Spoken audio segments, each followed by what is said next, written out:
11वां अध्याय मानव धर्म, वर्ण धर्म और स्त्री धर्म का निरूपण। श्री सुखदेव जी कहते हैं, भगवान में प्रहलाद जी के साधु समाज में सम्मानित पवित्र चरित्र सुनकर संत शिरोमणि युधिष्ठिर को बड़ा आनंद हुआ। उन्होंने नारद जी से पूछा, भगवान, अब मैं वर्ण और आश्रमों के सदाचार के साथ मनुष्यों के सनातन धर्म का श्रवण करना चाहता हूँ। आप स्वयं प्रजापति ब्रह्मा जी के पुत्र हैं और नारद जी आपकी तपस्या, योग एवं समाधि के कारण वे अपने दूसरे पुत्रों की अपेक्षा आपका अधिक सम्मान करते हैं। धर्म के गुप्त से गुप्त रहस्य को जैसे यथार्थ रूप से आप जानते हैं, दूसरे नहीं जानते। नारद जी ने कहा, समस्त धर्मों के मूल कारण उन नारायण भगवान को नमस्कार करके उन्हीं के मुख से सुने हुए सनातन धर्म का मैं वर्णन करता हूँ। युधिष्ठिर, धर्म के ये 30 लक्षण शास्त्रों में कहे गए हैं। सत्य, दया, तपस्या, शौच, तितिक्षा, उचित अनुचित का विचार, मन का संयम, इंद्रियों का संयम, अहिंसा, ब्रह्मचर्य, त्याग, स्वाध्याय, सरलता, संतोष, समदर्शी, महात्माओं की सेवा, धीरे धीरे सांसारिक भोगों की चेष्टा से निवृत्ति, मनुष्य के अभिमानपूर्ण प्रयत्नों का फल उल्टा ही होता है, ऐसा विचार, मौन, आत्मचिंतन, प्राणियों को अन्न आदि का यथा योग्य विभाजन, उनमें और विशेष करके मनुष्यों में अपने आत्मा तथा इष्ट देव का भाव, संतों के परम आश्रय भगवान श्री कृष्ण के नाम, गुण, लीला आदि का श्रवण, कीर्तन, स्मरण, उनकी सेवा, पूजा, नमस्कार, उनके प्रति दास्य, सख्य और आत्मसमर्पण, यह 30 प्रकार का आचरण सभी मनुष्यों का परम धर्म है। इसके पालन से सर्वात्मा भगवान प्रसन्न होते हैं। अब 4 वर्णों के बारे में बताता हूँ। धर्मराज, जिनके वंश में अखंड रूप से संस्कार होते आए हैं और जिन्हें ब्रह्मा जी ने संस्कार के योग्य स्वीकार किया है, उन्हें द्विज कहते हैं, अर्थात ब्राह्मण कहते हैं। जन्म और कर्म से शुद्ध द्विजों के लिए यज्ञ, अध्ययन, दान और ब्रह्मचर्य आदि आश्रमों के विशेष कर्मों का विधान है। अध्ययन, अध्यापन, दान लेना, दान देना, यज्ञ करना, यज्ञ कराना, ये 6 कर्म ब्राह्मण के हैं। क्षत्रिय को दान नहीं लेना चाहिए। प्रजा की रक्षा करने वाले क्षत्रिय का जीवन निर्वाह ब्राह्मण के सिवा और सबसे यथा योग्य कर तथा दंड अर्थात जुर्माना आदि के द्वारा होता है। वैश्य को सर्वदा ब्राह्मण वंश का अनुयायी रहकर गौओं की रक्षा, कृषि एवं व्यापार के द्वारा अपनी जीविका चलानी चाहिए। और शूद्र का धर्म है द्विजातियों की सेवा। उसकी जीविका का निर्वाह उसका स्वामी करता है। शम, दम, तप, शौच, संतोष, क्षमा, सरलता, ज्ञान, दया, भगवत परायणता और सत्य, ये ब्राह्मण के लक्षण हैं। युद्ध में उत्साह, वीरता, धीरता, तेजस्विता, त्याग, मनोजय, क्षमा, ब्राह्मणों के प्रति भक्ति, अनुग्रह और प्रजा की रक्षा करना, ये क्षत्रिय के लक्षण हैं। देवता, गुरु और भगवान के प्रति भक्ति, अर्थ, धर्म और काम, इन तीनों पुरुषार्थों की रक्षा करना, आस्तिकता, उद्योगशीलता और व्यवहारिक निपुणता, ये वैश्य के लक्षण हैं। उच्च वर्णों के सामने विनम्र रहना, पवित्रता, स्वामी की निष्कपट सेवा, वैदिक मंत्रों से रहित यज्ञ, चोरी न करना, सत्य तथा गौ ब्राह्मणों की रक्षा करना, ये शूद्र के लक्षण हैं। पति की सेवा करना, उसके अनुकूल रहना, पति के संबंधियों को प्रसन्न रखना और सर्वदा पति के नियमों की रक्षा करना, ये पति को ही ईश्वर मानने वाली पतिव्रता स्त्रियों के धर्म हैं। साध्वी स्त्री को चाहिए कि परिवार को सम्मान दे, जो मिले उसमें संतुष्ट रहे, सभी कार्यों में चतुर एवं धर्मज्ञ हो, सत्य और प्रिय बोले, अपने कर्तव्य में सावधान रहे, घर की साफ सफाई, घर को सुंदर रखे और सुंदर वस्त्रों और आभूषणों से स्वयं को भी श्रृंगारित रखे। परिवार की इच्छाओं का आदर करें। वेददर्शी ऋषि मुनियों ने युग युग में प्राय मनुष्यों के स्वभाव के अनुसार धर्म की व्यवस्था की है। वही धर्म उनके लिए है, इस लोक और परलोक में भी कल्याणकारी है। जो स्वाभाविक वृत्ति का आश्रय लेकर अपने स्वधर्म का पालन करता है, वह धीरे धीरे उन स्वाभाविक कर्मों से ऊपर उठ जाता है। 12वां अध्याय ब्रह्मचर्य और वानप्रस्थ आश्रमों के नियम। नारद जी कहते हैं, धर्मराज, गुरुकुल में निवास करने वाला ब्रह्मचारी अपनी इंद्रियों को वश में रखकर सायंकाल और प्रातःकाल गुरु, अग्नि, सूर्य और श्रेष्ठ देवताओं की उपासना करे और मौन होकर एकाग्रता से गायत्री का जप करता हुआ दोनों समय की संध्या करे। गुरुजी जब बुलावे तभी पूर्णतया अनुशासन में रहकर उनसे वेदों का स्वाध्याय करे। सायंकाल और प्रातःकाल भिक्षा मांगकर लाए और उसे गुरुजी को समर्पित कर दे। वे आज्ञा दें तब भोजन करें और यदि कभी आज्ञा ना दें तो उपवास कर ले। जब तक यह जीव आत्म साक्षात्कार के द्वारा इन देह और इंद्रियों को असत्य मानकर स्वतंत्र नहीं हो जाता, तब तक मैं पुरुष हूँ, यह स्त्री है, यह द्वैत मिटता नहीं। और तब तक यह भी निश्चित है कि ऐसे पुरुष यदि स्त्री के संसर्ग में रहेंगे तो उनकी उनमें भोग बुद्धि हो ही जाएगी। फिर यदि सामर्थ्य हो तो गुरु को मुँह मांगी दक्षिणा देनी चाहिए। इसके बाद उनकी आज्ञा से गृहस्थ, वानप्रस्थ अथवा संन्यास आश्रम में प्रवेश करें या आजीवन ब्रह्मचर्य का पालन करते हुए उसी आश्रम में रहे। अब मैं ऋषियों के मतानुसार वानप्रस्थ आश्रम के नियम बतलाता हूँ। वानप्रस्थ आश्रम को जोती हुई भूमि में उत्पन्न होने वाले चावल, गेहूँ आदि अन्न नहीं खाने चाहिए। केवल सूर्य के ताप से पके हुए कंद, मूल, फल आदि का ही सेवन करना चाहिए। जंगलों में अपने आप पैदा हुए धान्यों से नित्य नैमित्तिक चरु और पुरोडाश का हवन करें। सिर पर जटा धारण करें और केश, रोम, नख, दाढ़ी, मूछ न कटवाए।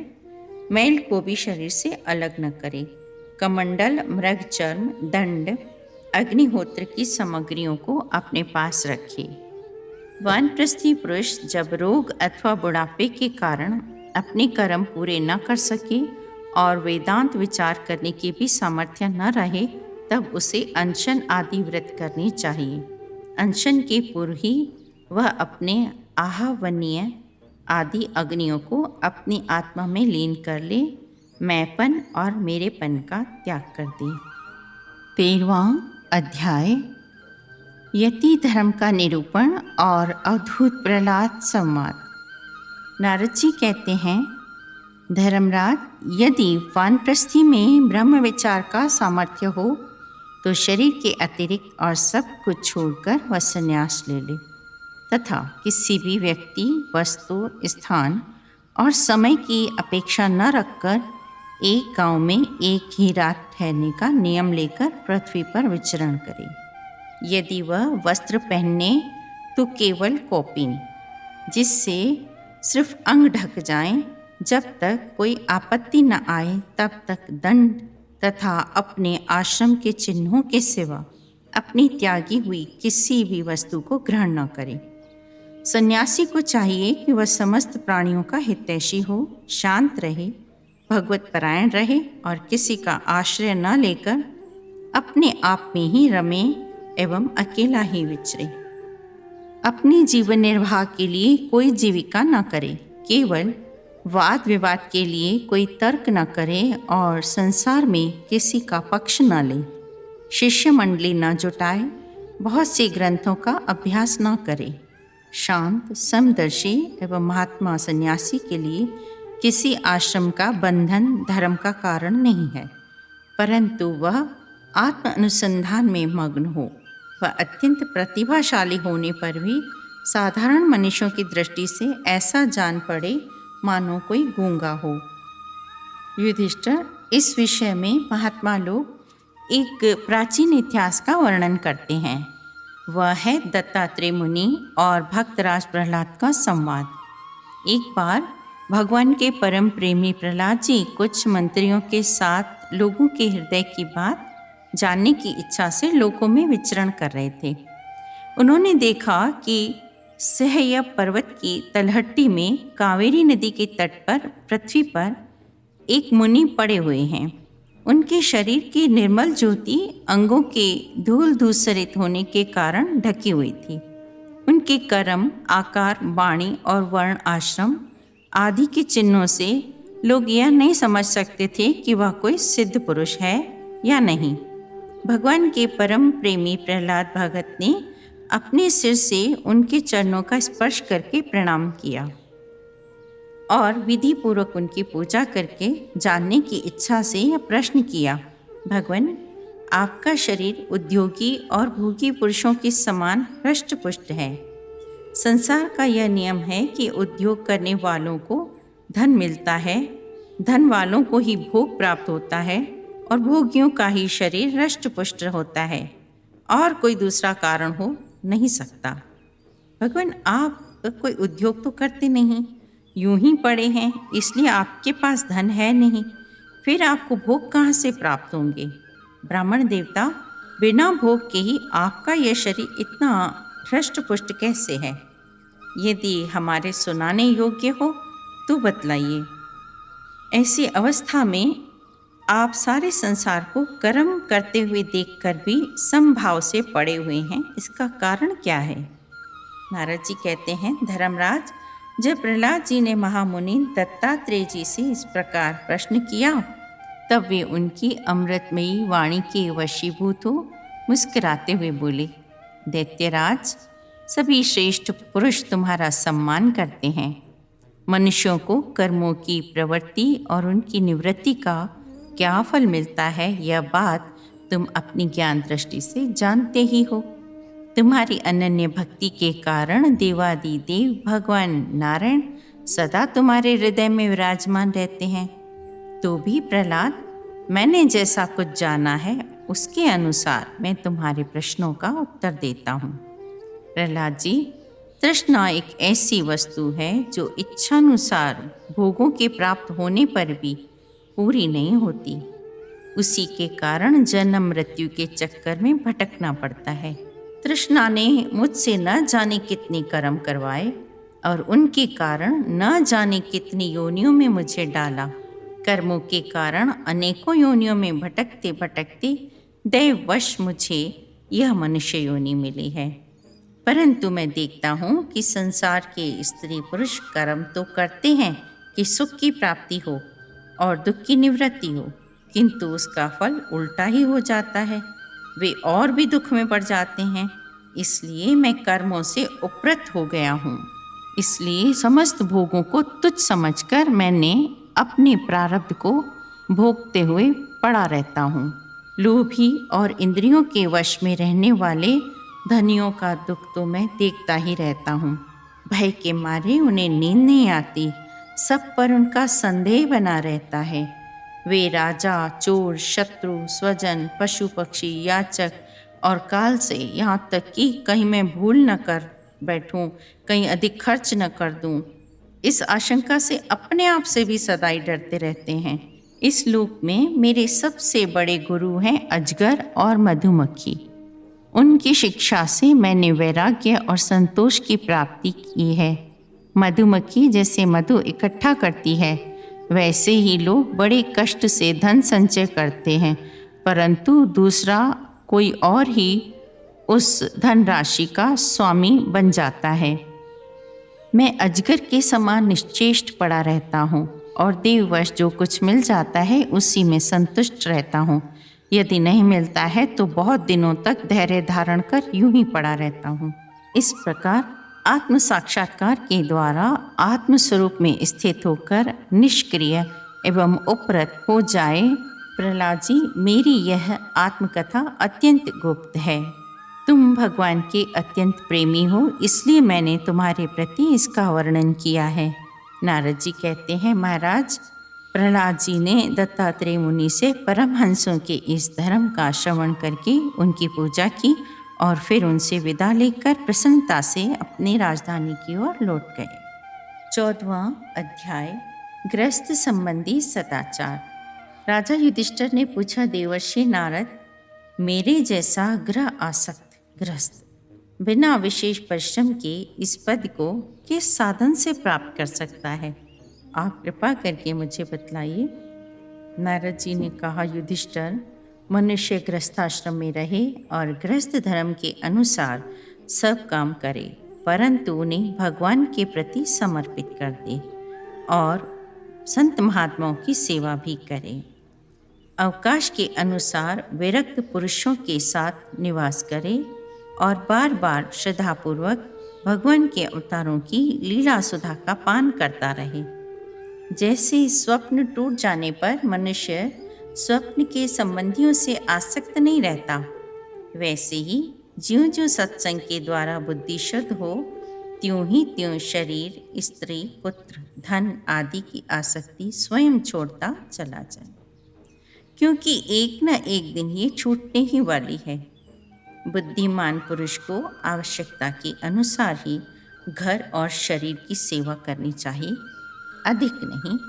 भीतर से विरक्त रहे और बाहर से रागी के समान लोगों में साधारण मनुष्य जैसा ही व्यवहार कर ले। बुद्धिमान पुरुष सब प्रकार के धन भगवान के ही दिए हुए हैं, ऐसा समझकर प्रारब्ध के अनुसार उनका उपभोग करता हुआ संचय न करे, उन्हें पूर्वोक्त साधु सेवा आदि कर्मों में लगा दे। मनुष्य का अधिकार केवल इतना ही धन पर है जितने से उसकी भूख मिट जाए। इससे अधिक संपत्ति जो अपनी मानता है वह चोर है। गृहस्थ को चाहिए कि प्रारब्ध से प्राप्त पंच यज्ञ आदि से बचे हुए अन्न से अपना जीवन निर्वाह करे। अपनी वर्णाश्रम विहित वृत्ति के द्वारा प्राप्त सामग्रियों से प्रतिदिन देवता, ऋषि, मनुष्य और पितृगण का तथा अपने आत्मा का पूजन करना चाहिए। यह परमेश्वर की भिन्न भिन्न रूपों में आराधना है। यदि अपने को यज्ञ के लिए आवश्यक सब वस्तुएं प्राप्त हों तो बड़े बड़े यज्ञ या अग्निहोत्र आदि के द्वारा भगवान की आराधना करनी चाहिए। धनी द्विज को अपने धन के अनुसार अश्विन मास के कृष्ण पक्ष में अपने माता पिता तथा उनके बंधुओं अर्थात पितामह, मातामह आदि का भी महालय श्राद्ध करना चाहिए।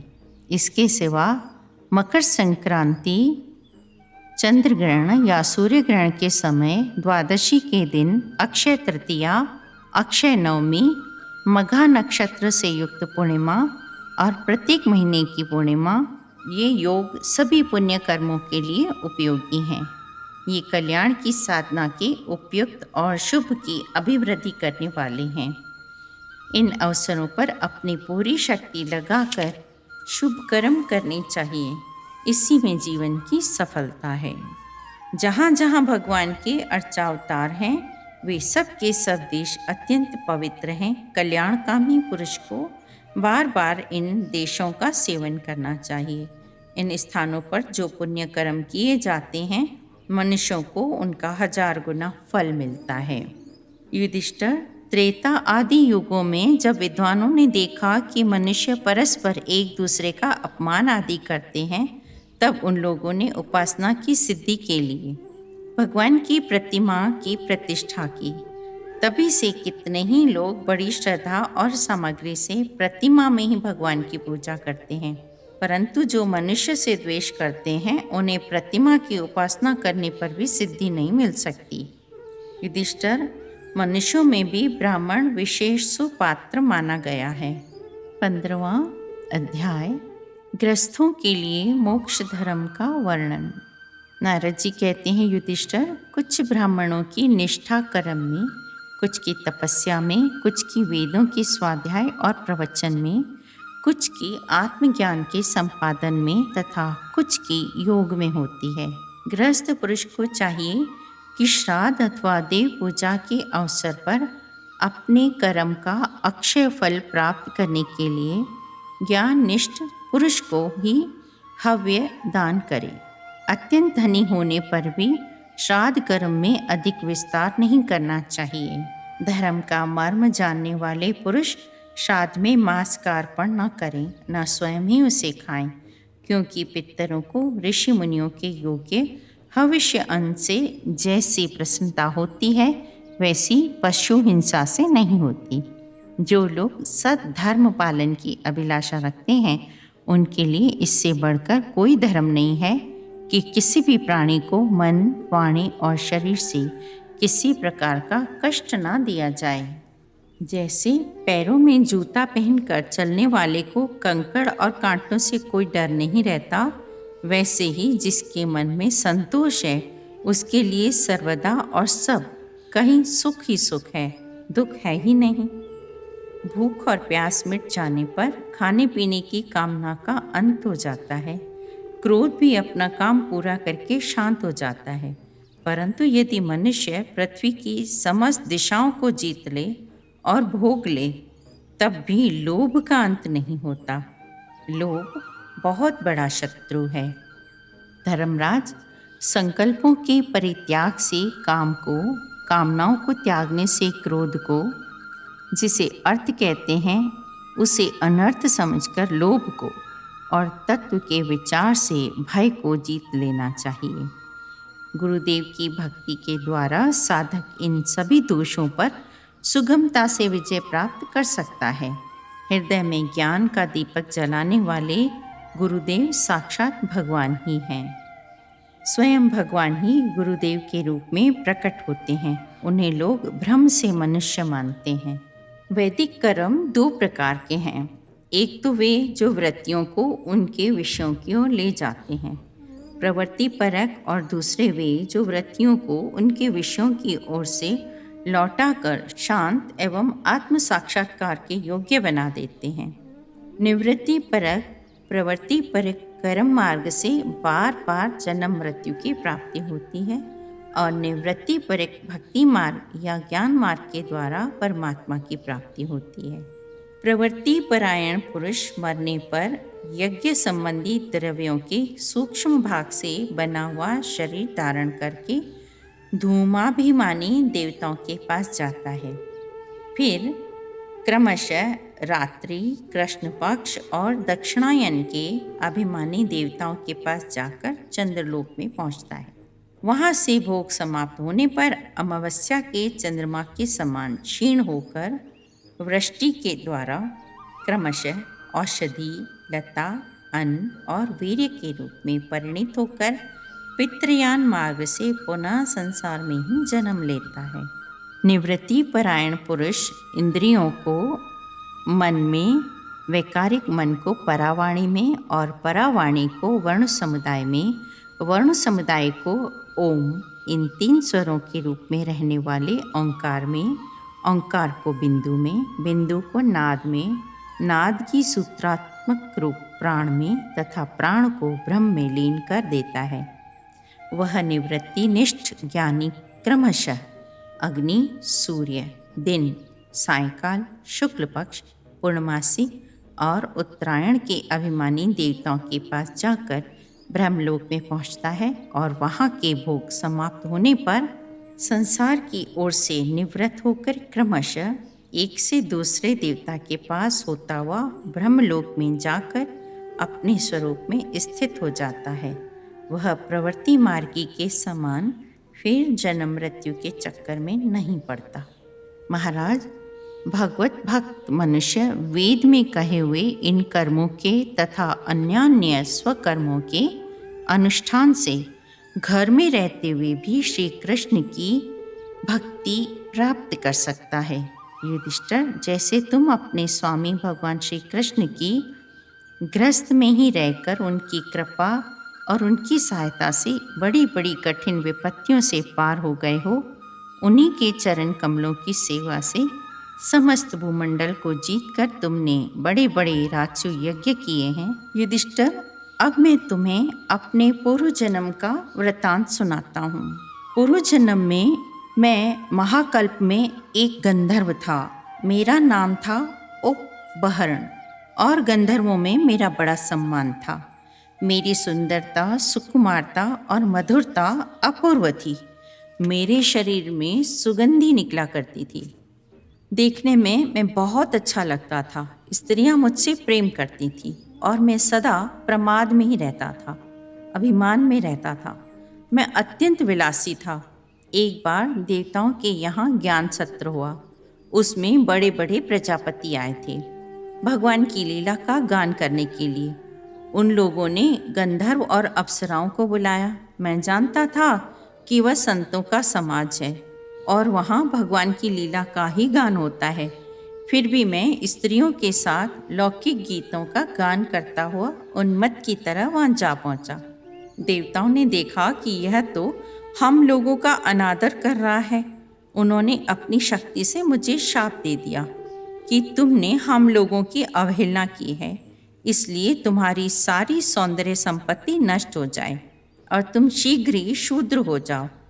उनके शाप से मैं दासी का पुत्र हुआ, किंतु उस शूद्र जीवन में किए हुए महात्माओं के सत्संग और सेवा शुश्रूषा के प्रभाव से मैं दूसरे जन्म में ब्रह्मा जी का पुत्र हुआ।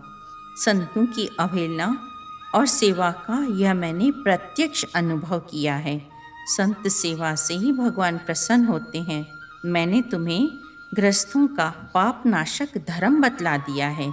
इस धर्म के आचरण से गृहस्थ भी अनायासी सन्यासियों को मिलने वाले परम पद को प्राप्त कर लेता है। युधिष्ठिर, इस मनुष्य लोक में तुम लोगों के भाग्य अत्यंत प्रशंसनीय हैं, क्योंकि तुम्हारे घर में साक्षात पर ब्रह्म परमात्मा मनुष्य रूप धारण करके गुप्त रूप से निवास करते हैं। श्री सुखदेव जी कहते हैं, परीक्षित, देवर्षि नारद का यह प्रवचन सुनकर युधिष्ठिर को अत्यंत आनंद हुआ। उन्होंने प्रेम विवल होकर देवर्षि नारद और भगवान श्री कृष्ण की पूजा की। देवर्षि नारद भगवान श्री कृष्ण और राजा युधिष्ठिर से विदा लेकर और उनके द्वारा सत्कार पाकर चले गए। इति सप्तम स्कंद समाप्त। हरि ओम तत्सत्। ओम नमो भगवते वासुदेवाय।